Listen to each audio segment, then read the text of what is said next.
I'm excited about this episode of the Elite Recruiter Podcast. I have a special guest, and we're going to talk about how you can sell staffing. And not just how you can sell staffing, how you can bolt it on to your direct hire firm, how you can bolt it on to being a fractional recruiter, how you can bolt it on to whatever you're doing in recruiting and not be stuck with the... Actually, hold on a second. One of my biggest fears of ever going into the staffing side of the house is I remember I got a call right when I just launched my company. They're like, a company wanted to bring on 5 engineers and wanted to put them on contract through me. I started looking at the numbers and I'm like, holy shit, I can't afford that. There's no way in hell I can afford this.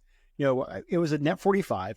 I couldn't, there was no way at that point in time when I just started my company that I could have actually figured that out. But I actually could have if I knew what to do. And I'm excited about my special guest, Neil Lebovits, who's the founder of Boss, but he's also another podcaster too. So make sure to check out his podcast. But he's going to talk about how you can sell staffing and also not have to worry about having an extra few $100,000 cash on hand to be able to pay these people. So Neil, welcome to the podcast. Thank you, Ben. It is an honor. We are what some say, wow, you do each other's shows, you're competitors. We're not competitors. Ben, you have the most amazing podcast. I'm honored to be part of it and to your audience, really. Thank you. Oh, thank you. And real quick, before we start diving in, what is Boss, and talk about your other podcasts?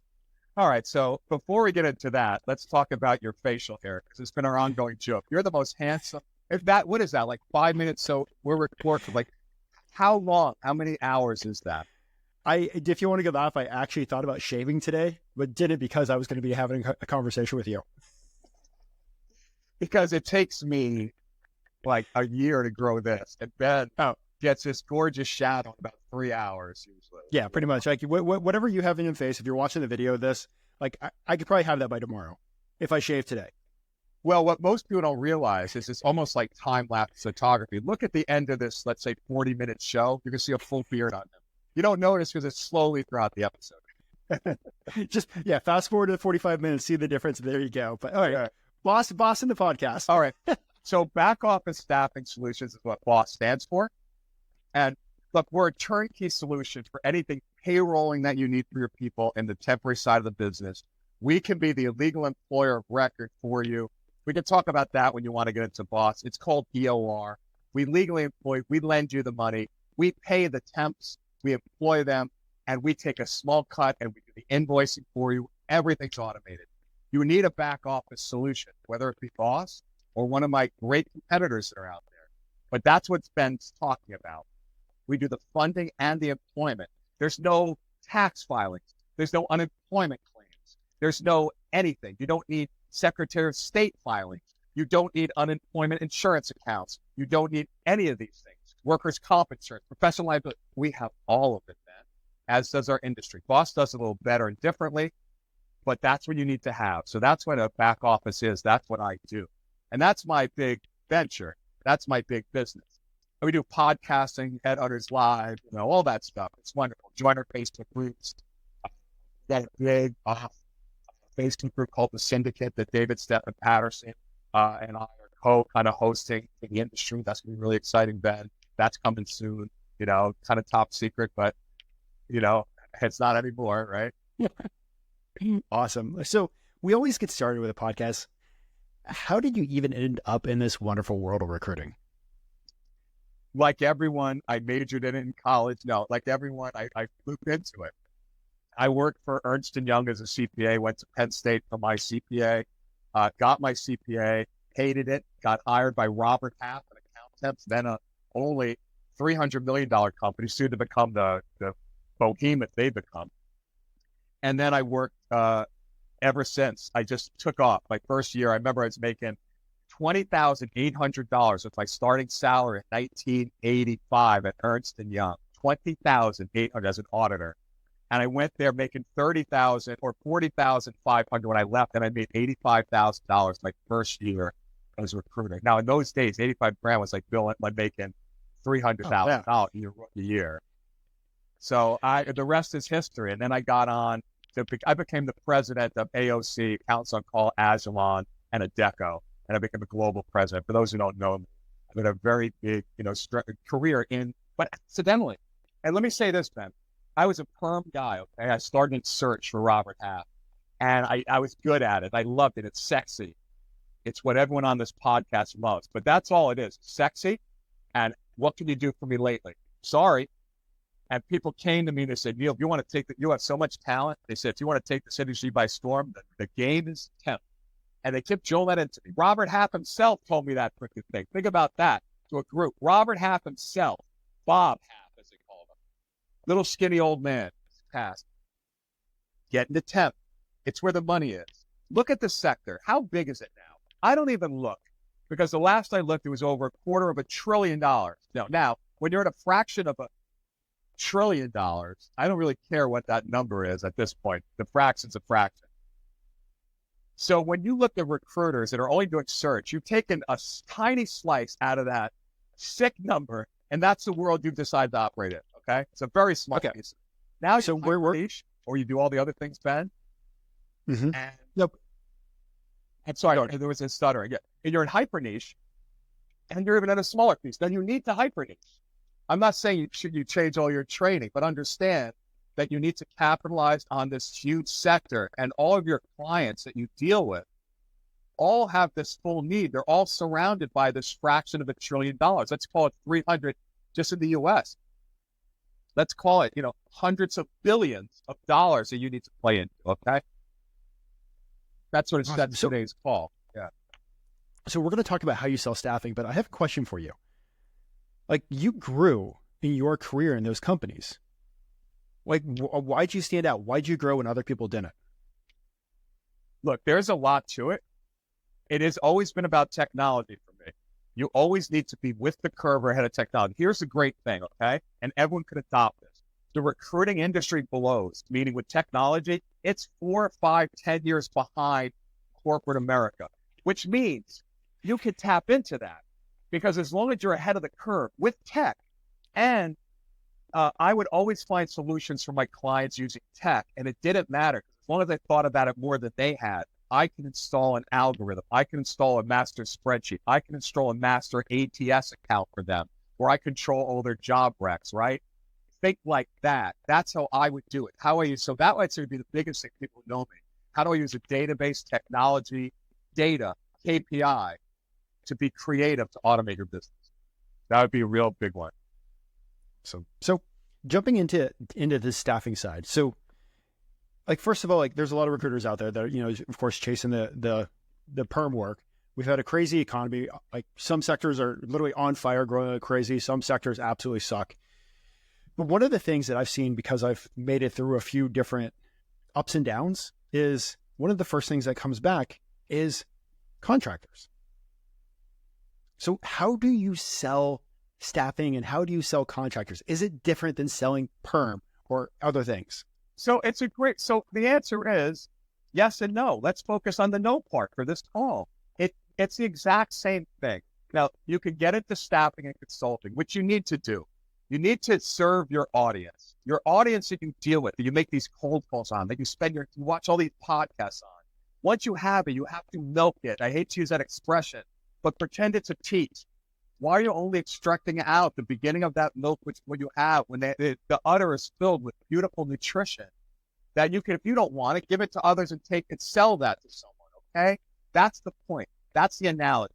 So listen, don't think you're better than temp. And that's the thing that I did and all search people do, okay? It's not as sexy. It's not as high ticket, but it's where the money's at.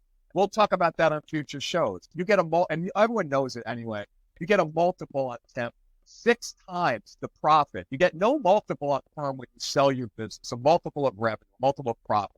I'm talking about a multiple. It doesn't exist. So if you make that $200,000 of side money, like Ben said, when you sell your business, that's an extra $1.2 million to $2.5 million in your pocket for retirement. So you need to do it. So how do you do it?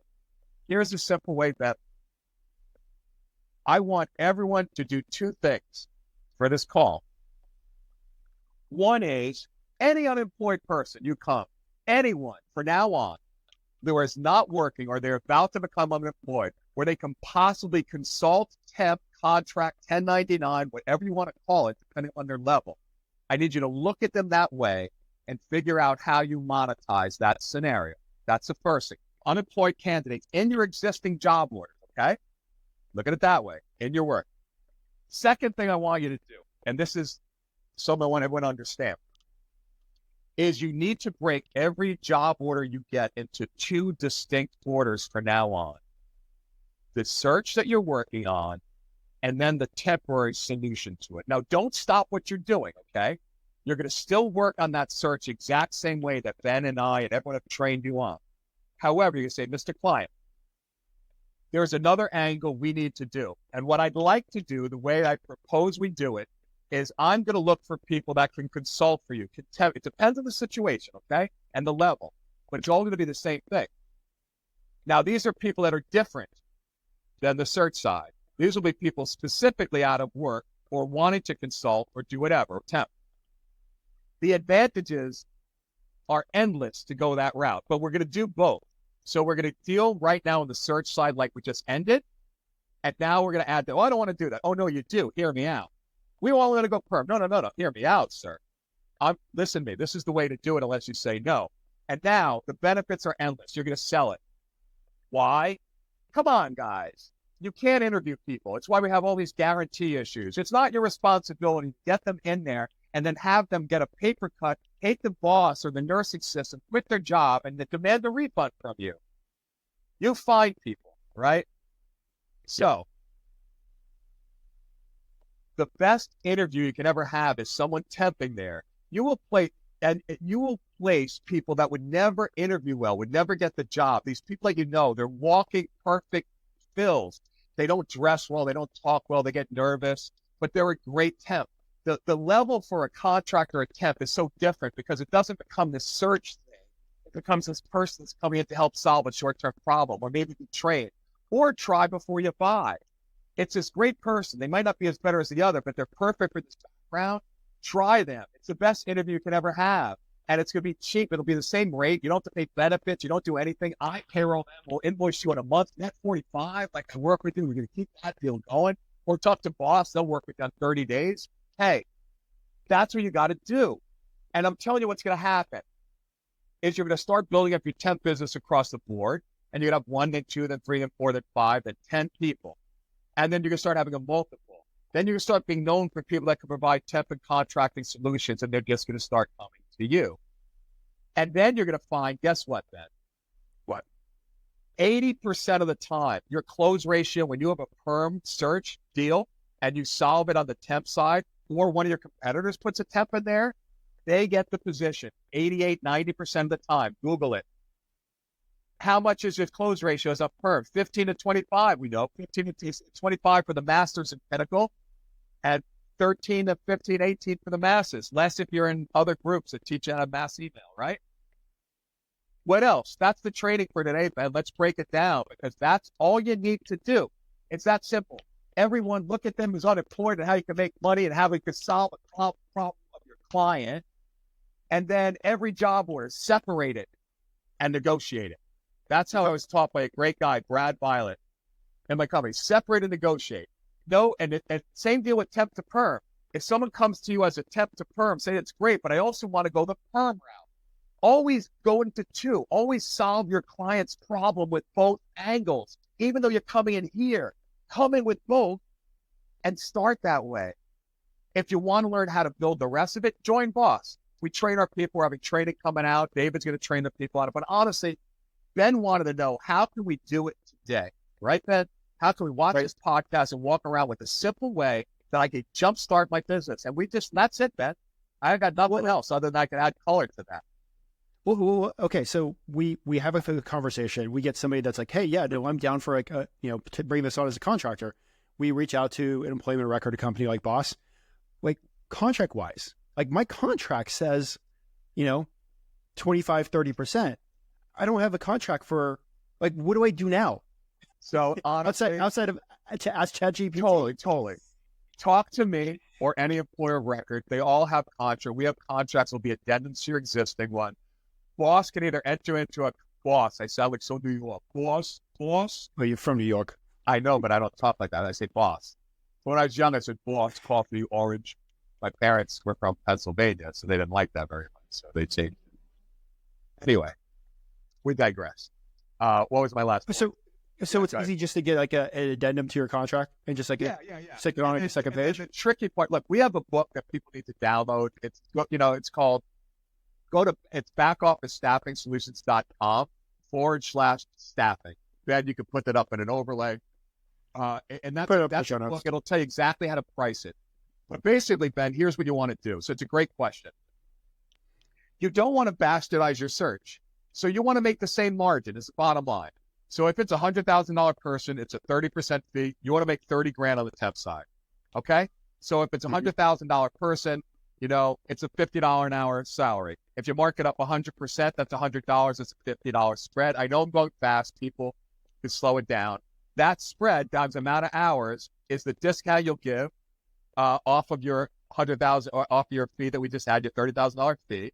Or you'll sell, I'll give it away to you for free after they're there for 4 months because it would have made, $50,000. Or you do anything in between. But the bottom line is, let me make it simple for this call. Keep your margin the same. You're not going to bastardize. In fact, you'll make more because they'll pay more. Because you'll say, I'll tell you what, if they're only there a month, I'm going to charge you 30 grand. This is insurance for you. This is the best thing you'd ever spend your money on. And then it's a win-win. And you should make more money. Or you can make that markup and then you have and again, you'll always do that. You always have, if you have 4, 5, 6, 10 temps out at once, I have partners like that. You know how much money she makes? She's all you. She's what you guys are.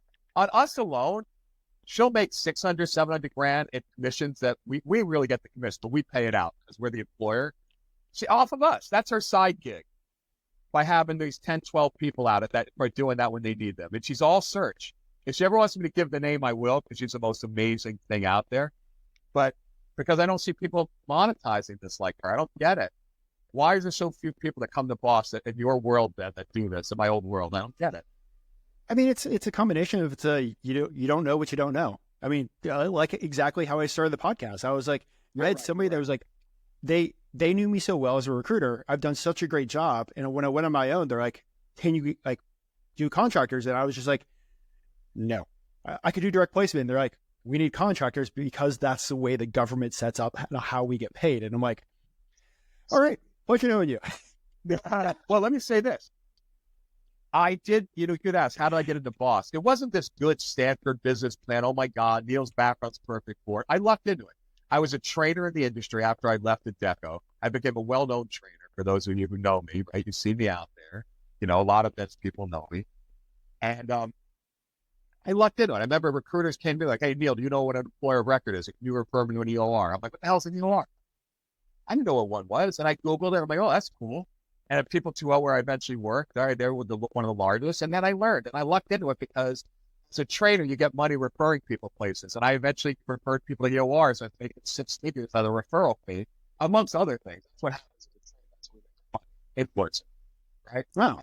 So I lucked into it. I didn't know that. And it's what you know. And back to your point, it's what you don't know or what you know. It's your world. So this is what the purpose of your call. And I love that you wanted to do this, Ben, because it's my passion. And it's easy. It's that easy. I wanted this because I know there's another recruiter out there that just started their company that's literally was sitting in my shoes, that they just had a conversation with somebody and they're like, I don't know how to do this. Like, holy crap, I don't have like $150,000 sitting around and, I don't know if I can get the line of credit, this and that, figure everything out. And I'll say this to any of Ben's people, if anyone uses me, you call me directly. Yes, I'll send you my sales team. I will negotiate every deal and contract with you on its own. Okay, that's how I run my company. So you'll get my expertise. If you want to do this, join my company, backofficenow.com. Go check it out. Go to the enrollment page. You don't have to pay to do it. I am here to promote my company as an expert, as someone who say, wow, what does he do now? Let me check out his website. Ben will always plugs at people, but do it and download that book, backofficestaffing.com. You'll see a pop-up when you go there. You can do it that way, or just go /staffing. Okay, staffing _book if you want to get technical. But again, we'll put an overlay for everyone. Ben, what else? I mean, I know you had lots of things, but did I answer everything you wanted to out of this? I think you answered like a good majority of like what we originally came on to chat about. So let's kind of like just jump into the quickfire, and we'll take the quickfire in two different ways. So the first question is going to be asked two different ways. The first way I'm going to ask is just the normal advice, and then the second way is going to be like asking it as on the staffing side. So What advice would you give to a brand new recruiter that's just getting started in the industry? All right. Get involved in both perm and temp and get really good at sourcing leads. The cold calling game, all the minutia that you spend in prospecting, contact, credibility goes away if you get good at prospecting. It's the first step in any sales book, and it's there for a reason, and it's just glossed over every friggin' time. Do not gloss over it. In our business, you can find out where the leads are by asking our product, which is one of the few in the world that talks. If you don't get good at sourcing, that's all I would train recruiters on. They were dying to get on the phone. Nope, you're my master sourcer. Because there's a famous guy, Herbert Meyer, I forget his name, but whatever. He said, I'd rather be a master prospector than a wizard of speech without anyone to tell my story to, or conversely, telling my story to the wrong people, the least efficient people. Think about that. Master prospector, okay? Same on the temp side. Same question, but for somebody that's just getting started off in the staffing side of the house, what advice would you give them? You've got to get really good at solving the ultimate problem with not an exact resume match. What is your client's problem? It's sales 101, and we don't do that on the search side. On the temp side, you can get a strong financial controller, accounting manager, to do a company where they want to temp for, let's say, a bookkeeper or to get their books. Now you have a skill set, you have a problem. Your job is to match, to be a matchmaker in the true sense of the skill to the solution. Different than what we work on when they say, I need this industry, this background, this, and then we fill it to that. We don't try to say, no, we want a different title, or we can get 4 titles as long as they've done this, then you're good. We don't do that, nor should we on the search side. Make sense, Ben? Makes sense. Oh, and actually, pause on the quickfire questions. I think I know why people don't even think about EOR companies, employment of record companies like Boss. Like, I started off at a large staffing company that starts with an A and ends at a K. I think it is. And like, you just saw this complex operation. I had my wonderful base salary of $27,000. I got my 3% of my gross margin, maybe 5% of my gross margin. Even when I crushed out like over $600K in gross margin, my salary was nowhere close to what you made your first year. But the operation is so complex behind the scenes. That's right. So you're like, when you get out, you're like, I can never do that. And it's so easy. And especially Boss, where we're fully automated. Our dashboard, everything's in real time. I mean, it's incredible. Again, I don't want to really... But yeah, I think that's why. It's like, you see like people that have come from these gigantic operations, like, well, it requires a gigantic operation to do this rather than a plug and play system. That's right. Whether it's, employment of record or factoring or something of that nature. And listen, we can also be, if you want to be employer of record, you can do that with us too. Cheaper. Or you just want funding, or you just want anything in between. We can help you, right? Yeah, anyone in our industry can give an option, right? That's the point. It's not me, it's our industry. Yeah. So, but back to the quickfire questions. What's your advice for a recruiter that's been around the block 5, 10, 20 years to be successful?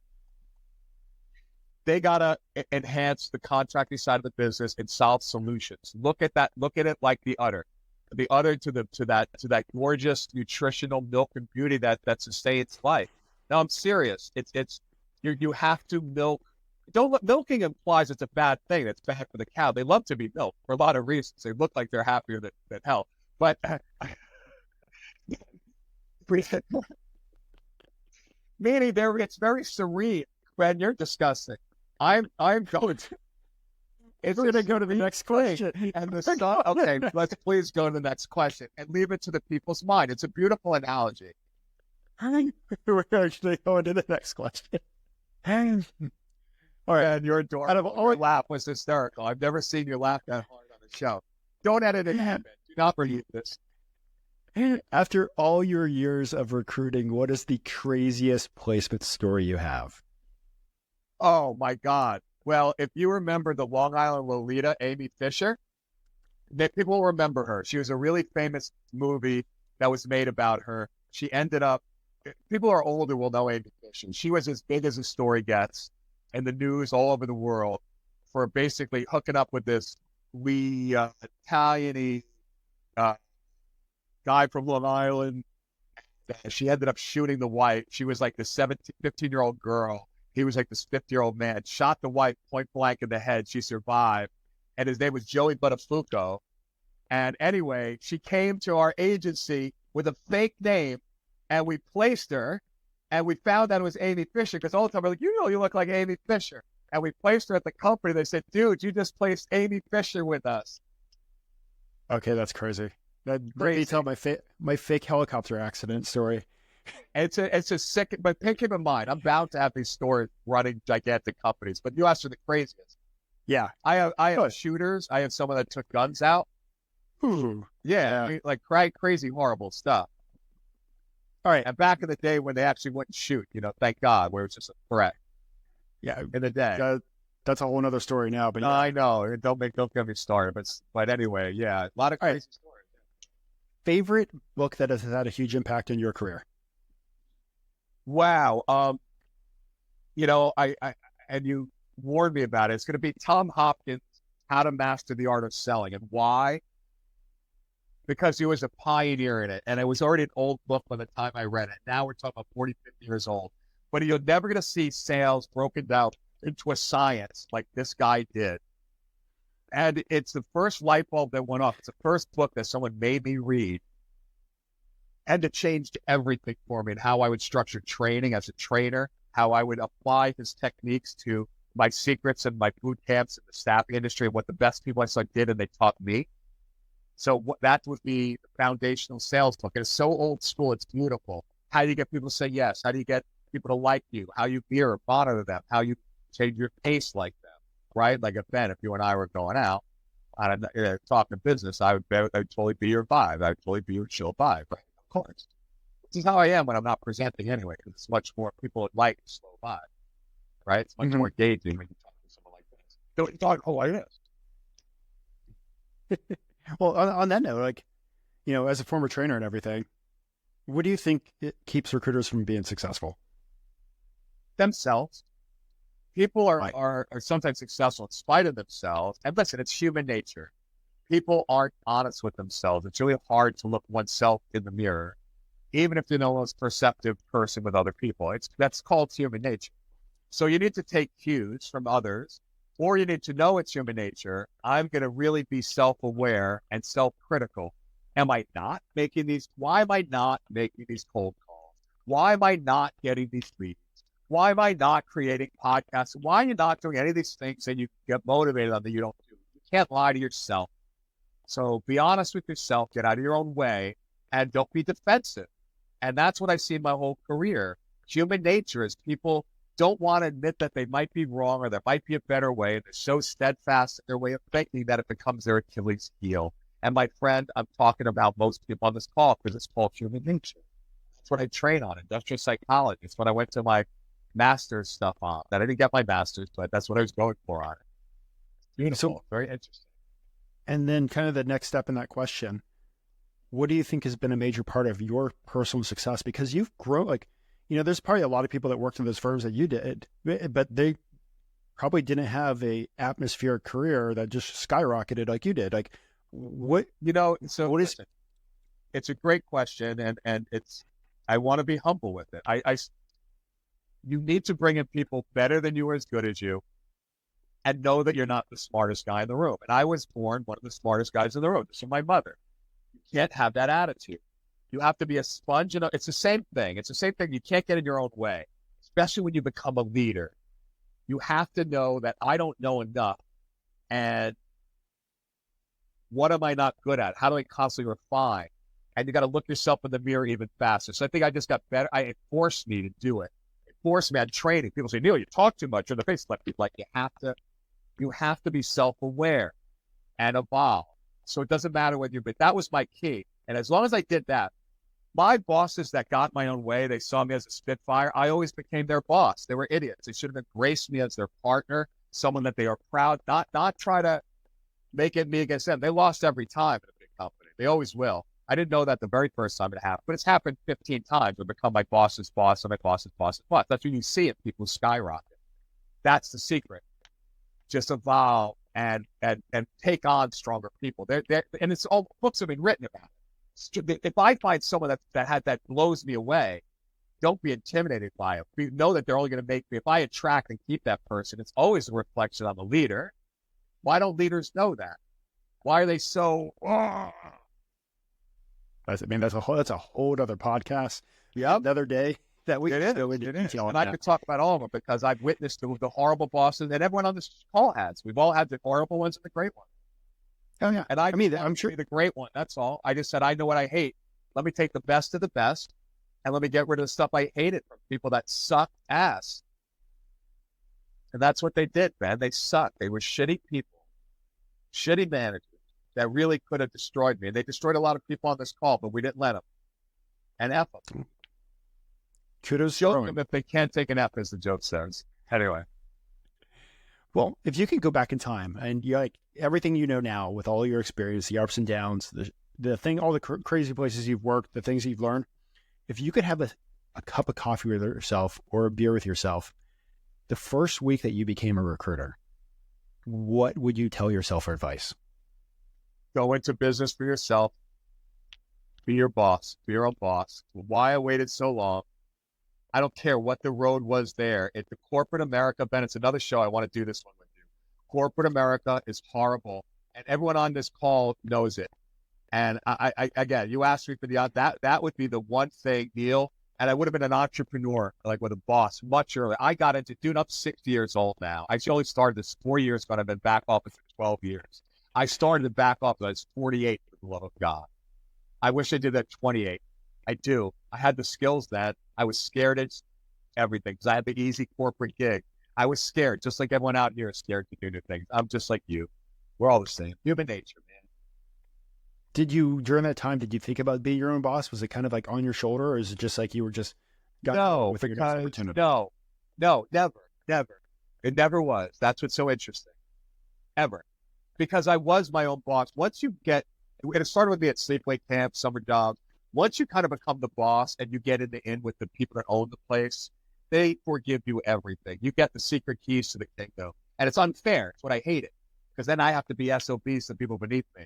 So once you have that power and you know they're not going to fire you because your team's going to go with you, you're your own boss, except you have to deal with corporate BS after that I couldn't stand. And that's why I wish I left sooner. But I never had the urge because I didn't know what it really meant to not have to deal with that. I never knew until I did. It was too late. Not too late, but I only learned it becoming my own boss after I left the deck in 2008. Well, so and also like don't blame yourself. I think like the way that information has changed, people now have learned like, oh, I can do this. I don't have to have a $1 machine. You're right. It was a different day, but it's still natural to feel that way. So, you know. Oh yeah. So, I mean, I was scared, Ben. I was like everyone else. I wanted to find a partner to do it with me. Why? Partnerships are so flawed. And I finally did it on my own. I opened up Boston. Now I'm giving away shares, but it's a whole different game. But it's my baby, not shared by someone else. And even if you and I did it, Ben, we're going to have very different views on this. It's really hard to have a lifetime business and you want to grow to be tens of millions, or in my case, hundreds of millions, or $1 billion, right? With the right partners that you pick, not because you're scared to go into it. And let me find someone that'll do temp with me because I'm too scared to do it alone. Don't do that. I would have done that. I did do that. Don't do that. So are you saying, I mean, I know a lot of partnerships that have worked out amazingly, but is one of the reasons why people look for partnership is to help them overcome a fear? Totally. Why else? Where's the compelling, beautiful, they're either exactly the same, they came from the same, why is that a good plan? It should be a weakness. I do tech, they do not tech. They do temp, I do perm. Where's the symbiosis? Where's the plan? I never hear that. Oh, well, I want to go and they want to go and I got that. And they got this. Listen, it's all BS. It's their fear. I guarantee it. But listen, if you don't agree with me out there, then it's not, you're right. In your case, it's not true. But you know out there that I'm speaking to you and you know that you're doing it for the wrong reasons, like I did. I'm being honest. I look for it constantly. But that was the reason. I knew it at the end of the day. It wasn't the smart answer that they would supplement me in this other area. It would have me have a partner that I could do with and take some of the mental nuttiness of becoming your own entrepreneur, which, again, most people on your call already have done that leap. Mm-hmm. Most. And, you know, every day, like there's other people making the jump. They're making the leap. Like they got laid off from corporate America, corporate recruiting. They're like, guess what? I'm jumping in my own company, chasing my own dreams. Yep. And yeah, an amazing job provided them. No, you do. This is incredible. Look at this show. And I've watched so many of yours. They're all, one's better than the next. So, well, Neil, before I let you go, is there anything else that you would love to share with the listeners? The last thought I'm going to give you is I relocated to Florida My mom died. It's okay. She was older but I moved to Florida and I should have moved here all along. Just you take for granted the world that you live in, your life, and you make it your norm when it doesn't always have to be. I wish I moved out 10 years earlier because it's a perfect place for me. And it's almost too late. Don't make it too late for you out there. Follow your dream. Take a chance. Get out of your comfort zone because your comfort zone is all you know. It's not even a comfort zone. Get out of your world. You have to change it up. You need to relocate one day. You can't stay in the same place. Mix it up. Do business. Do something different. Add on. Don't let it be too late. It will feel too late. I regret that I did this at 60, but I got 30, 40 years left. Maybe more. Right? Who knows? That's my advice, Ben. Perfect. And for the listeners, how can they follow you? So join my Facebook group, Independent Recruiters and Staffing Agencies. Best thing to do is go to my website, backofficenow.com. Sign up for that ebook that'll pop up. You'll get it. Stay on the mailing list. You'll get this podcast will be on there. Steve Finkel's podcast that we both had. We're the only two people Finkel did a show with, by the way. Us two. What a gift. I haven't shared it yet, but when it's ready to go live in about a week or two. All right. Well, by the time you do, it's out there. So, yeah. And Ben, I thoroughly love this. I just love your questions. I love how you organize this. Amazing. We have fun. We did. And awesome. Please don't edit out your laughter. Ben, you laugh so hard. It was amazing. And there was nothing dirty. So if you look at it, I made sure we kept it PG. Awesome. Well, Neil, I just, like I said, I wanted to bring you on here just because everything that you're doing with Boss, it really just, some of my biggest fears for ever even touching the staffing side was because I worked for this gigantic billion-dollar machine. And I thought that you could only do staffing if you had this gigantic engine behind you to take care of all the employment, the unemployment, the this and that, all the different states, and just all these sorts of mental barriers that I had because I just didn't know. Yeah, when you go to our website, you'll see what we do. We literally do everything. You do nothing. All you have to do is give us the contractor or we call them associate, employer 1099. You give us the name of the company, and we'll do the contracts for you if you don't have it. We do everything. It's fully automated. You do nothing other than receive the money in your bank account and watch everything in real time on our new app, which you can download on the iTunes store and the Android and Google Play. Yeah. Well, Neil, thank you so much for coming on. For the listeners, make this year your best year yet, and why not add staffing onto it, especially with the way the market's going. Make sure you have another way to serve your clients, serve your customers, and keep on growing. All right. Thank you, guys. Until next time.